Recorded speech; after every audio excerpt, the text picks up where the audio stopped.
На сей раз организаторы флотилии подошли к вопросу со смекалкой.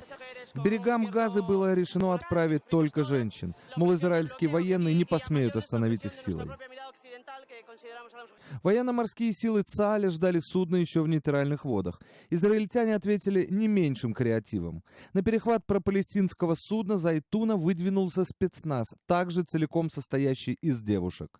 В самой Газе отнеслись к очередной неудачной попытке прорвать блокаду крайне негативно. Израильские ВМС занимаются пиратством в международных водах против судна гуманитарной флотилии в поддержку Газы. Судно идет под голландским флагом. Все, что происходит, чистой воды терроризм, противоречащий международным законам. Военное преступление против 13 участниц этого заплыва. Перед тем, как блокировать судно, израильские командос дважды попросили капитана «Зайтуны» изменить курс. Лишь после категорического отказа остановиться, спецназ блокировал мобильную и любую другую связь в радиусе многих миль, и израильские военные поднялись на борт судна.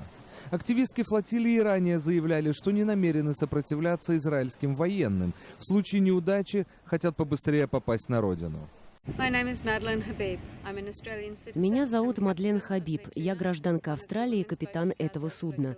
Если вы видите это видео, это значит, что израильские военные задержали нас.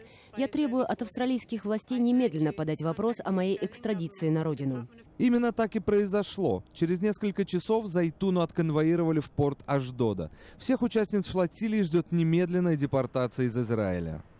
Сергей Хиршфельд. Настоящее время.